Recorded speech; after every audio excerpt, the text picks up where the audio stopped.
Você, assim como eu, está pensando como será a Libertadores e a Sul-Americana desse ano? Será que o meu time vai bem? Será que ele não vai bem? No vídeo de hoje a gente vai falar um pouquinho sobre a Libertadores e a Sul-Americana dos times brasileiros, com um foco maior nos times paulistas. Nós vamos começar falando sobre a Sul-Americana. Não é só porque o maior time do mundo vai jogar ela, não. Não, não é por isso, não é por isso. É porque o nível de enfrentamento da Sul-Americana de 2026 está muito bom. Está realmente interessante. Como nós já sabemos, o River vai jogar a Sul-Americana. Também vamos ter times como o Olímpia disputando a primeira fase. A Universidade de Chile, que vai jogar contra o Palestino. Vamos ter clássico colombiano, que é Milionários e Atlético Nacional. Infelizmente, nós temos que falar sobre o regulamento da Sul-Americana. É o seguinte: apenas os times argentinos e brasileiros passam direto para a fase de grupo. Então, nós temos esses 6 times aqui, mais os 6 times da Argentina, e todos os outros países da América do Sul se classificam 2. E esses 2 times jogam entre si. Eles não vão fazer um sorteio para, sei lá, um time chileno pegar um equatoriano, para o venezuelano pegar um paraguaio. Não. Venezuelano contra venezuelano, paraguaio contra paraguaio, chileno contra chileno. É uma falha grotesca no regulamento, porque eu acho particularmente ridículo. Nós poderíamos ter uma primeira fase boa, assim como tem a Sul-Americana. Assim como tem a Libertadores. Por quê? Porque a Sul-Americana, querendo ou não, ela é menos. Ela traz menos visibilidade por ela ser o segundo escalão da América do Sul. Então, vamos para os times brasileiros. Tendo isso em mente, de tudo que acontece com os outros países, com esse regulamento esquisito, que vale lembrar que ficou melhor a partir do momento que virou fase de grupos. Porque antigamente, eu não sei se vocês lembram, mas era como se fosse uma Copa do Brasil. Só acontecia, só ia acontecendo, só ia acontecendo. Eu, sendo bem sincero, eu nem lembro de cabeça como que era aquilo. Eu nem lembro. Mas vamos voltar para os times brasileiros. Vamos lá. São Paulo. Bom, São Paulo, como nós todos já conseguimos ver nesse início de ano, um desastre. Nossa, estava horrível, estava péssimo. Até que tudo que tinha de ruim para acontecer aconteceu em uma semana só. O São Paulo perdeu de 3-1 o Palmeiras, teve o presidente impeachmentado e do nada ganhamos do Flamengo.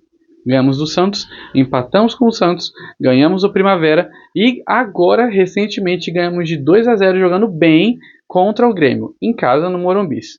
Tá bom, o São Paulo tem chance de levar a Sul-Americana? Todo mundo tá lá tem chance de levar. Primeiramente isso. O que eu queria, que eu acharia muito certo fazer foi igual o Rogério Ceni fez em 2022. Eu fui, eu tinha uma lembrança de que maior parte dos jogos o time do São Paulo vinha com o time reserva para campo, mas não todo reserva, mas pelo menos misto. E aí eu fui atrás de ver a escalação dos jogos e realmente as únicas áreas que eram completamente titulares era a zaga, que sempre tinha o Miranda e o Arboleda, só que o Arboleda veio a se machucar e foi o Diego Costa.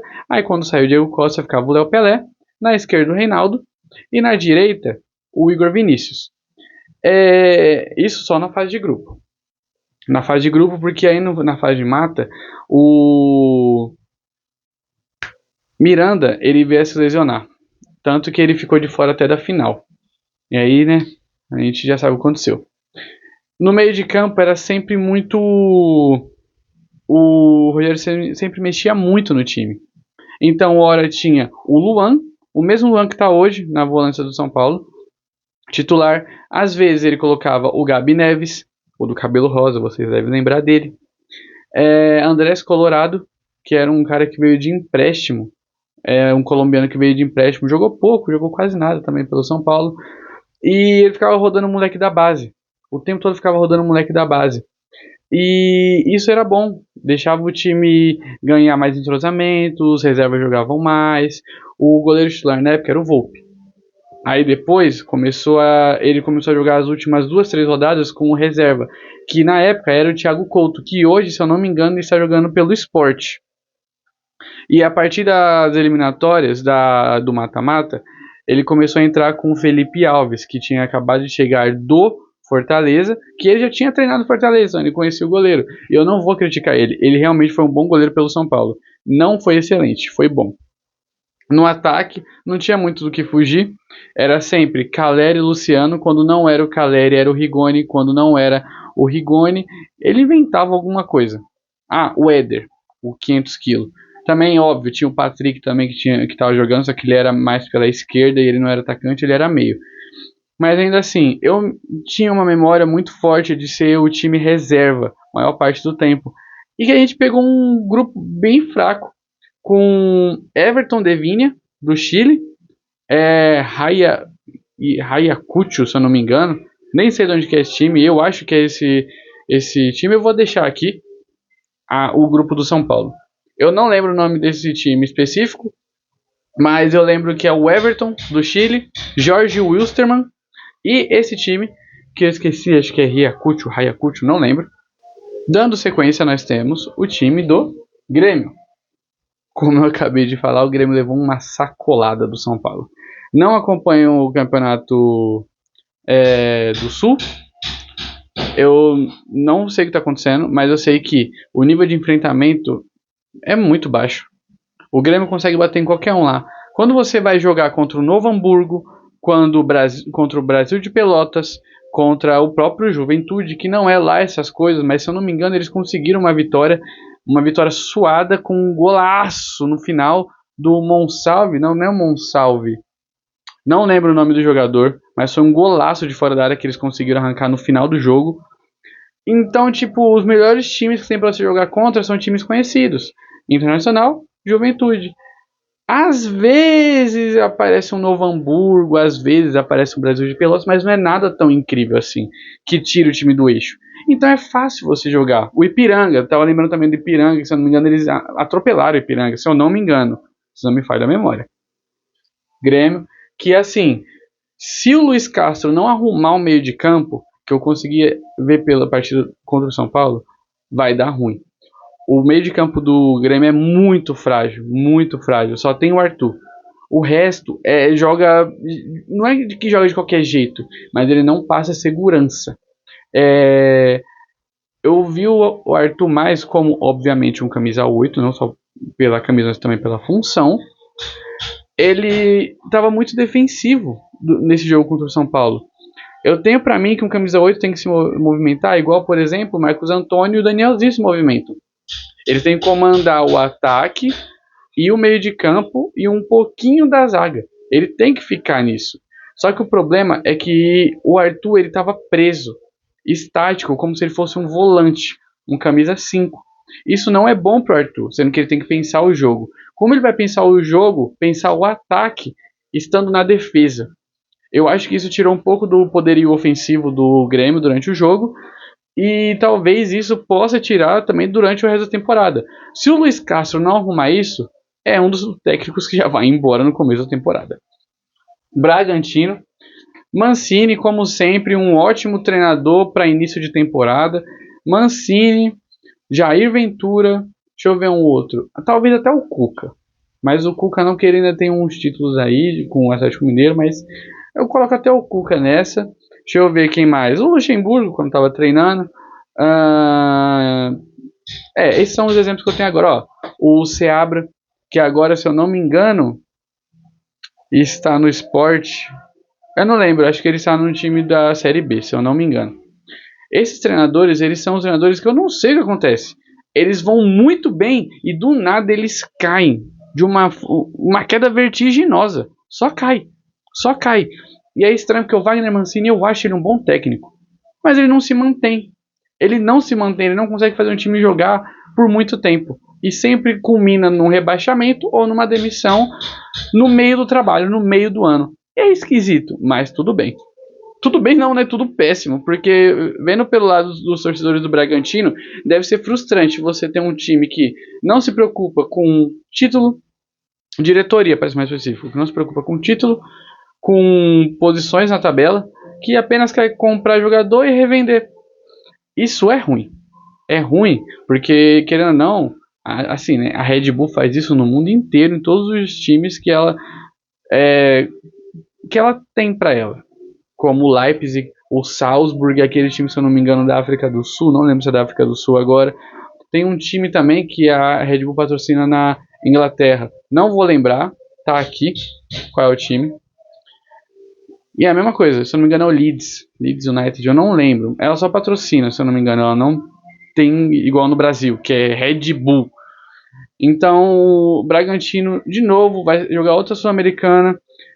Se conseguir um bom resultado, vai pra final, igual foi contra o Atlético Paranaense. Só que, gente, aquele ano foi mágico pro Atlético, pro Bragantino. Pelo fato de ter o Claudinho. Esse ano não tem Claudinho. Não tem mais o Lucas Evangelista. Matheus Pereira também, não sei o que aconteceu com esse cidadão que sumiu. Mas pode dar trabalho. Bragantino ele tá no G4 nesse início de Campeonato Brasileiro. Até agora, até a hora da gravação desse vídeo, não jogou a terceira partida do Campeonato Brasileiro. Mas ele está com 6 pontos. Se ele ganhar hoje, ele pode ir a 9, pode assumir a liderança, que atualmente está com o São Paulo. Não vou ficar falando muito sobre liderança de Campeonato Brasileiro, essas coisas, porque é a terceira rodada. Meio que não vale muito. A partir da 10ª rodada, aí sim a gente começa a engrenar e eu começo a falar que o São Paulo vai ser campeão. Atlético Mineiro morreu. Simplesmente morreu. Gente, na partida contra o Remo ontem, eu fiquei abismado. Não, ontem, no caso, a gravação desse vídeo está sendo numa quinta-feira. Ontem, na quarta-feira, antes do jogo do São Paulo acontecer, eu fui ver só o placar dos jogos. Tava Chapecoense 3. Não, Curitiba 3, Chapecoense 2. Uou! Isso deve estar sendo um jogão. Aí eu coloquei pra baixo e apareceu Atlético Mineiro 1 e Remo 1. Eu falei, caramba, Remo tá dando trabalho pro Atlético, hein? Aí quando eu fui ver no final do jogo do São Paulo, que eu fui ver os lances dos outros jogos, gente, acabou 3-3. O Remo ainda virou. Eles tomaram 2-1 o Remo. E aí depois eles viraram nos acréscimos. 3-2. E aí, se eu não me engano, o Dudu foi lá e marcou o gol pra empatar no final. Gente, o Galo não consegue jogar em casa. Em casa. Tem um detalhe. O segundo gol, se eu não me engano, do Iago Pikachu, do Remo, foi uma bola recuada que a bola parou numa poça de água no meio do campo. Parou numa poça de água. E aí eles marcaram um gol do empate. Tudo bem, Atlético Mineiro, ele pode ir longe? Gente, é claro que pode. Ó, todos esses times aqui, só tem dois que eu acho que não vão ir longe. 2. Bragantino e Santos. Apenas. O Santos pelo que ele vem demonstrando e o Bragantino por ser o eterno meio de tabela. O não fede nem cheira, o vamos lá, vamos jogar. Só vamos jogar e ver no que dá. Porque parece que eles não têm um projeto ambicioso. E o Santos pela fase que tá.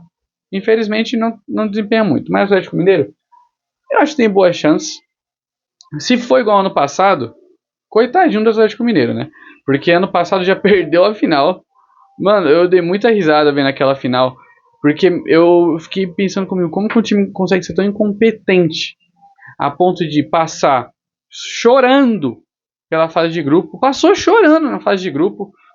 A ponto de chegar na final e ainda perder. Não conseguir levar ataque para o seu adversário que nem estava jogando direito. O Lanús estava jogando com os pés amarrados, com medo do Atlético Mineiro. O Atlético Mineiro com medo do Lanús. Esse até um outro tópico que eu tenho para falar sobre final única. Que eu gosto, mas eu acho que eu tô começando a desgostar. Atlético Mineiro, se pegar um bom grupo, passa. Se pegar um grupo que tem o mesmo nível ou um pouquinho só abaixo, vai dar trabalho. Eu acho que o Grêmio ainda passa em primeiro. O Grêmio vai levar a roda essa fase de grupo da Sul-Americana. Eu tenho certeza que o Grêmio vai levar a roda, porque o Grêmio, querendo ou não, gente, é o Grêmio, né? Vamos concordar, pode estar ruim o que for, mas o Grêmio é bom. Assim, tem peso, não na Sul-Americana, mas a camisa em si, a história tem peso. E essas horas os jogadores começam a jogar e eu não sei o que acontece. Santos, se não tomar cuidado, o Santos não vai passar nem do Paulista. Vamos falar agora até de Paulista. O São Paulo também tem um probleminha com o Paulista, mas o Santos tem um problema ainda maior, que o Santos pode ser rebaixado. Pode? Não, o Santos não pode ser rebaixado. Ele conseguiu se salvar nessa última partida agora contra o Capivarianos, ou o Noroeste. Foi um desses dois times, que eles são vermelho e branco, eu esqueci qual que é qual. Santos, nessa Sul-Americana, eu sinto que vai ser uma forma do Santos vir com tudo. Porque uma Sul-Americana para um time que não tá tão bem, é como se fosse um respiro. Como, por exemplo, vamos levar o Fortaleza em 2025. Fortaleza foi para as oitavas da Libertadores ainda, e ainda conseguiram ser rebaixado. O Atlético Goianiense em 2022 contra o São Paulo. O Atlético Goianiense foi até a semi contra o São Paulo. Foi eliminado no detalhe, porque o Atlético Goianiense ganhou de 3-1 do São Paulo em casa e na volta o São Paulo ganhou de 2-0 no Morumbi. Tudo bem. O Santos, ele, assim como o Grêmio, tem um peso. Só que o problema é que os jogadores são muito abaixo do elenco do Grêmio. Eu quero ver quando acontecer essa partida entre Grêmio e Santos, para mim ver o nível que eles estão jogando. Porque o Santos ele é fraco. Ele é fraco coletivamente. Porque se você pegar o Roleiser, eu gosto desse jogador. Eu acho ele um jogador muito bom. Virou reserva na mão do Vojvoda. Você pegar o Barreal, um ótimo corredor. Mas ele praticamente só faz isso. Marca uns golaços aqui e ali, mas eu não consigo ver uma função tática tão expansiva para ele. O Neymar é o eterno lesionado. Aí você também pega o Gabigol. O Gabigol tá jogando bem. O Gabigol tá realmente jogando bem pelo time do Santos. Gabriel Menino, destaque do time do Santos essa temporada. Chegou com tudo. Ele veio pra jogar. Assim como o Rony, que por incrível que pareça tá jogando bem. Assim, ele se esforça. Assim como ele foi no Atlético Mineiro. Mas ele se esforça tanto que ele erra muito. E isso pode dificultar um pouco a vida do Santos na Sul-Americana, na Copa do Brasil, no Brasileirão, no Paulista. Mas ainda assim, o Santos, segundo colocado. Acho que o Santos passa em segundo. Tranquilinho. É isso, tamo junto. O Santos vai passar em segundo. Vai pra repescagem. Vai enfrentar o Corinthians na repescagem, que não vai passar direto o Corinthians. Todo mundo sabe que não vai. Vasco. Vasco vai repetir a campanha do ano passado. Vai passar chorando. E vai ser eliminado na repescagem ou nas oitavas. O Vasco é muito bom. O elenco do Vasco... Gente, vocês pegam o elenco do Vasco. Tem o Rinestrosa, Andrés Gomes, ou é André Gomes? Acho que é André Gomes. Não sei se é Andrés ou André. Vou chamar de André Gomes. Tem aquele outro português lá, muito bom, que veio, se não me engano, do Casa Pia. Esqueci o nome dele agora. Nuno Moreira, muito bom. Brenner, que eu acho muito bom e que contra a Chapecoense, nossa senhora, ele fez um hat-trick, ele fez um póquer de gols perdidos. Ele perdeu muito gol fácil, mas marcou contra o Botafogo no Carioca. Tem o Brenner, tem o Coutinho, tem o Tietê, tem aquele Cauã Barros, a zaga com o Cuesta. Tem o Cuesta, o Robert Renan, Piton voltou a jogar mal, mas voltou. Pumita, que assim como eu vejo os vídeos do Josão, ele sempre fala que o Pumita ele é 880, assim como eu falo de muitos jogadores do São Paulo. É um lateral direito que ataca muito bem, mas defende muito mal. Ele é um Cedric melhorado, o Pumita. E o Léo Jardim, que é um excelente goleiro. O elenco do Vasco é bom, só que o Diniz não é um bom técnico. Infelizmente, o Diniz não pode ficar no time do Vasco. O Vasco é aquele time que eu vejo... Assim, eu cresci vendo o Vasco se ferrando. Mas eu vejo o Vasco como um time que vai pra cima, que joga, que quer resultado. O time de louco. É o que a minha cabeça tem quando pensa no Vasco. Mas na realidade não é isso. E é triste ver o Vasco jogar assim. O Vasco precisa de um técnico, mas como, por exemplo, nada de Carille, nada de Tite. Nada de Thiago Nunes, mas Thiago Nunes agora ele tá na LDU, se eu não me engano, que o Daverson foi pra lá até. Se eu não me engano, é na LDU que o Thiago Nunes tá. Deixa eu ver. Técnico retranqueiro não dá certo pro Vasco. Não dá certo. Porque o Vasco, tem até o Adson, ex-Corinthians. O Vasco é um time de correria. O time todo do Vasco é correria. Então ele precisa de um técnico que faça o time jogar pra frente, atacando, querendo o jogo. E o Diniz não. O Diniz ele quer sair com a bola aqui, tocando tabelinha, movimentação, chegar na cara do gol e tocando até dentro do gol. É complicado fazer isso no time do Vasco, com o elenco que tem. Dito isso, eu acho que o Vasco vai passar em primeiro se demitir o Diniz. Se não demitir o Diniz, é segundo colocado, com chances de nem passar de fase. Então é um segundo ou terceiro. Agora, vamos falar sobre Libertadores. Coloca a musiquinha do Globo Esporte.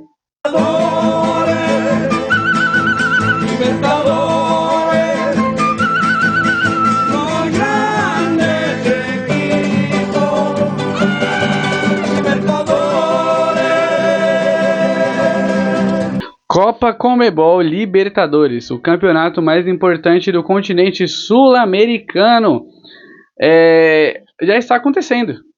Desde a semana passada, desde a primeira semana de fevereiro, nós tivemos 3 confrontos, um terça, um quarto e um quinta. O de hoje é a Universidade Católica do Peru. Eu não lembro qual que é o país, mas é um que é um usão azul grande com a faixa branca em diagonal. Não lembro, deve ser do Peru, contra um outro time que eu esqueci também, acabei de ver, eu já esqueci. Coloca o confronto aqui. Despreparo. E nós tivemos 2 outros confrontos. Um deles foi Deportivo Táchira contra The Strongest. Desculpa, gente, é um jogo de bosta, mas foi um jogo tão legal de assistir. Eu assisti o jogo de ida, que foi lá na Bolívia, no estádio do Strongest. Nossa, jogar na altitude deve ser muito ruim. Porque o Táchira, não sei se era só uma umidade mesmo ou se era a altitude falando. Se eu não me engano, o jogo acabou 2-1. Não lembro, ainda teve 2 pênaltis, se eu não me engano, pro Strongest. Isso, o Táchira ainda... Nossa, o Táchira perdia muita chance de gol. Eles perderam um gol cara a cara. Nossa senhora, eu fiquei morrendo de raiva. Eu falei, mano, era o gol do empate. E eles perderam. Dito isso, The Strongest foi eliminado no jogo de volta. Eliminado, tchau, vai embora, vai pra casa. E o outro confronto, Alianza Lima contra 12 de Maio. Time paraguaio, se não me falha a memória. Gente, 12 de Maio. Esse time nem existe. Lançaram ontem, colocaram ontem na mídia. Brincadeiras à parte, 12 de Maio passou do Alianza Lima. Venceu o primeiro jogo por 1-0. E no jogo de volta, perdeu. Não, empatou, se eu não me engano. 2-1. Eu não sei qual foi o placar, porque ontem eu tinha um jogo mais importante para ver, que foi do São Paulo. Dito isso, 12 de Maio passou, a Alianza Lima ficou pelo caminho, The Strongest ficou pelo caminho, passaram Deportivo Táchira e 12 de Maio, e hoje tem o jogo do Universidade Católica contra o time que eu não lembro o nome agora, já coloquei na tela, vou colocar de novo aqui, ó. Só para você ver, vou colocar os 3 confrontos dessa primeira fase, para vocês verem quais são. E vamos falar sobre os brasileiros, primeiros brasileiros. Agora já falamos sobre a primeira fase, a segunda vamos falar agora. Então vamos começar de baixo para cima.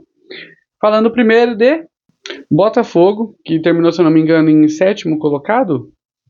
7º foi o 8º colocado, acima do Bahia na tabela. Ambos foram para a pré-Libertadores, para a segunda fase da pré-Libertadores. Emocionante. Eu acho muito legal assistir a pré-Libertadores, que tem um monte de time mediano.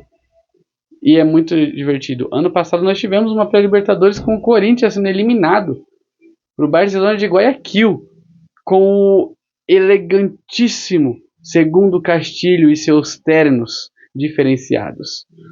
Dito isso, Nacional Potosí da Bolívia e Botafogo. Desculpa, Botafogo. Eu, pela minha imensa burrice, pensei que Potosí ficasse no Paraguai. Aí eu fui pesquisar. Campeonato Paraguai não tinha nenhum. Potosí. Aí eu falei, calma. Deixa eu ir na Bolívia. Bolívia. Nacional Potosí. Só que eu achei estranho que como que um time que está em sexto colocado, sexto, gravem isso, em sexto colocado, foi para a Libertadores, sendo que essa é a zona da Sul-Americana. Apenas o terceiro colocado vai para a pré-Libertadores. Então, eu descobri que Nacional Potosí venceu a Copa da Bolívia, goleando o Bolívar. O Bolívar, tradicionalíssimo Bolívar. Na Bolívia, óbvio, isso é tradicional lá. Dito isso, porque assim como eu falei agora, The Strongest já ficou pelo caminho. Então temos outro time boliviano na pré-Libertadores, Nacional Potosí, e eles vão jogar, o Botafogo vai jogar lá na Bolívia, às 9h30 da noite, dia 18, quarta-feira que vem. E no outro lado nós teremos mais cedo, 2h30 mais cedo, Bahia e O'Higgins. Bahia vai até o Chile jogar contra o O'Higgins 2h30 mais cedo que o Botafogo. Eu sinto cheiro de jogão. Sinto cheiro de jogão.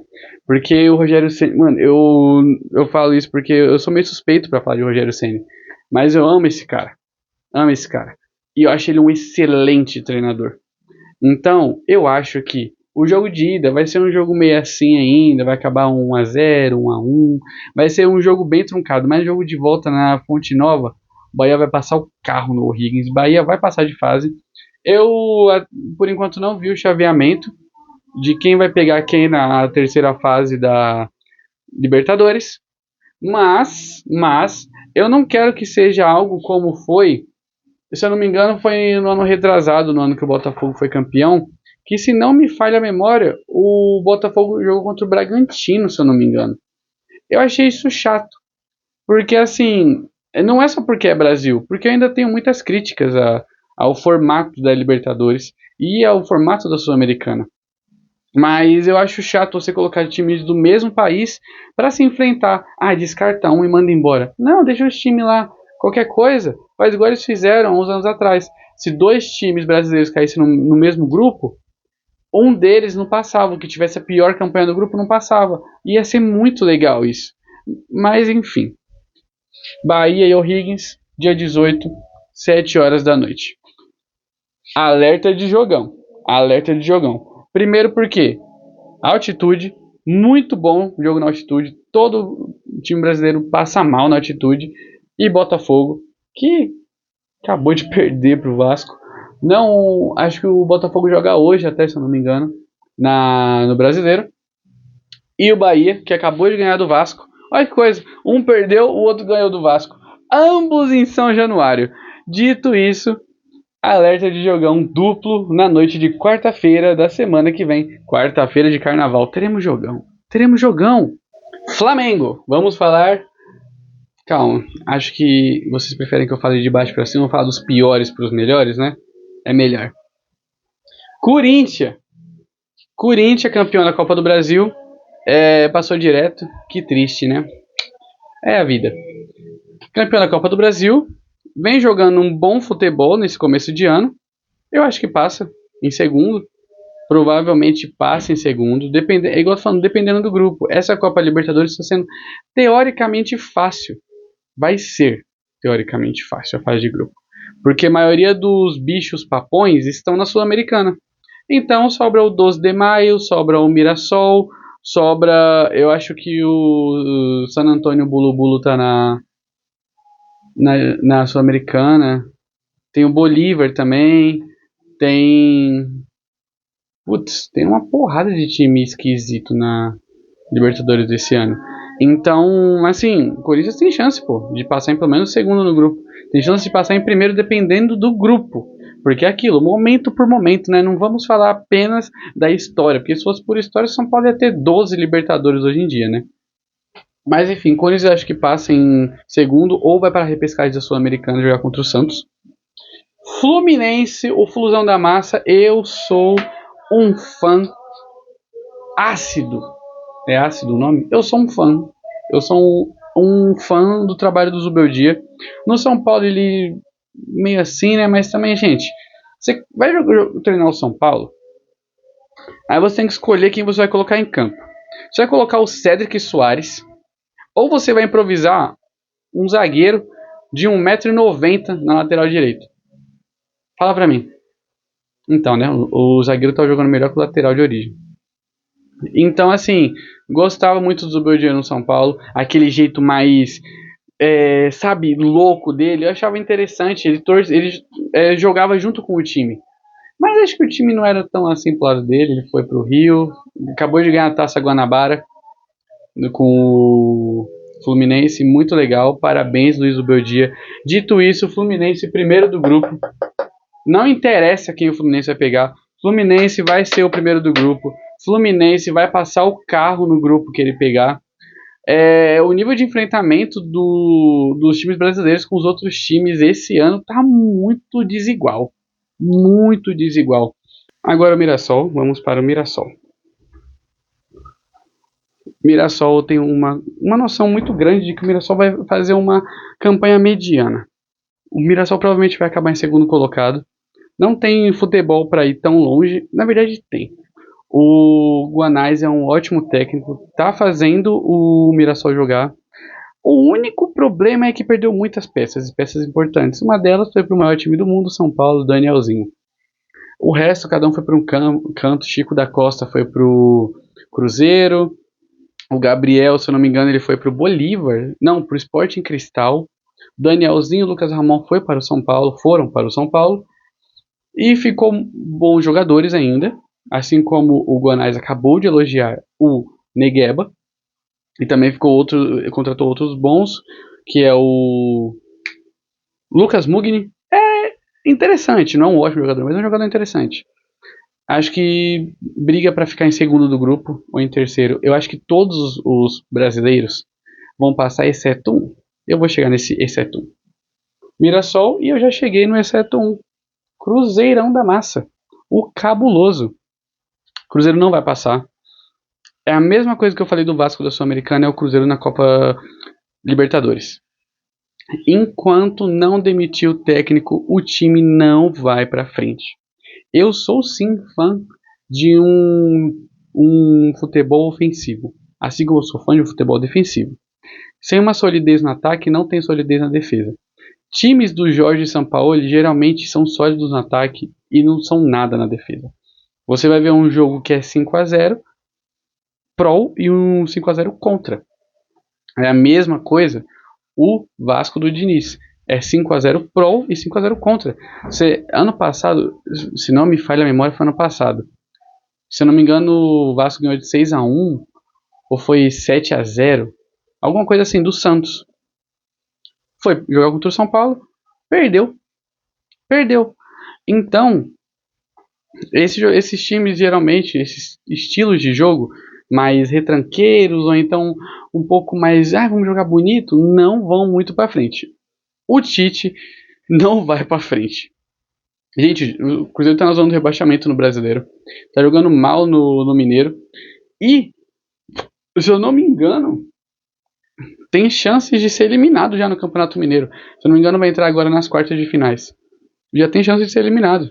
Porque o Cruzeiro não joga um bom futebol. Você pega o ano passado do Léo Jardim, com um campo, com um time bem ofensivo em campo. Um time que vai pra frente, que joga, que atropela o adversário, entendeu? No jogo contra o Inter, que o Matheus Pereira marcou aquele golaço de cobertura, foi um amasso, foi um atropelo. Todo o jogo do Cruzeiro era um atropelo. Tanto que acabou apenas 9 pontos atrás do Flamengo, que foi campeão brasileiro. 3 atrás do Palmeiras, que foi vice. Então, jogando futebol ofensivo, com um time que ninguém dava nada. Todo mundo achou que quem fosse a estrela do time ia ser o Gabigol. Quem foi? Caio Jorge. O estilo de jogo que o Tite está implementando não é favorável para o time que o Cruzeiro montou. E não vai ser favorável. Parece que, se eu não me engano, é Pedrinho o nome do dono da SAF do Cruzeiro. Parece que ele não tem um planejamento esportivo, claro. Parece que o planejamento esportivo dele é: vou gastar. Eu vou mostrar que eu estou entre as cabeças porque eu tenho dinheiro. Assim como, por exemplo, o Bragantino. Tem dinheiro, mas não tem estrutura. estrutura de time, que a estrutura do Bragantino é outro mundo. Mas o Cruzeiro, infelizmente, ele tem uma péssima gestão esportiva no ano de 2026. Ele refaz, ele desfaz tudo que ele fez em 2025, trazendo um técnico ofensivo depois da demissão do Seabra. Ele coloca um técnico ofensivo, monta um time ofensivo em torno dele e manda o técnico embora para pegar o treinador mais retranqueiro da face da terra. E todo mundo sabe que não vai dar certo. O Tite já deu. O Tite passou por 2 clubes depois da seleção: Cruzeiro e Flamengo. Flamengo, gente, como que você consegue fazer o time do Flamengo não jogar bola? Alguém me explica. Ele não conseguiu. O time do Cruzeiro é a mesma coisa. É ridículo, é ridículo. O Tite tem que ir embora, a mesma coisa do Vasco. Se não for embora, não passa de fase. Não passa, porque é muito feio ver o Cruzeiro jogar. Acho que até o torcedor cruzeirense está triste com isso. E aí nós vamos para o time mais chorão, o time mais Enzo da América Latina, Palmeiras. Todo mundo sabe o que vai passar. Flamengo. Começou mal, o Flamengo começou mal o ano, perdendo para todo mundo, quase foi eliminado do Campeonato Carioca, quase foi para o quadrangular de rebaixamento do Campeonato Carioca, e também depois de meter um 7-1 no Sampaio Corrêa, não tem como, né? Vai passar, o Flamengo vai crescer, tá no começo da temporada, a perna dos jogadores vão ficar mais leve, e eles vão desempenhar um bom futebol. Esses 2 times aqui, gente, não tem muito o que falar. Flamengo e Palmeiras são as cabeças da América nesses últimos 7 anos. Então não tem muito o que falar. Bom, pessoal, esse foi o vídeo. Vou tentar trazer pelo menos um vídeo por semana. Se der tudo certo, vou tentar trazer 2, com temas atuais, com temas que sejam mais recorrentes no futebol, que a gente está acostumado aqui.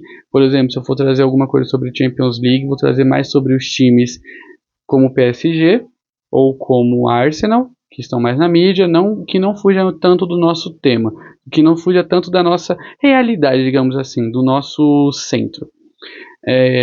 Muito obrigado por assistir o vídeo. Deixa aqui embaixo o comentário quem você acha da Sul-Americana que vai passar em primeiro, que vai para a repescagem, da Libertadores que vai passar em primeiro e segundo. E deixa o seu like, compartilha com seus amigos e muito obrigado e até o próximo vídeo.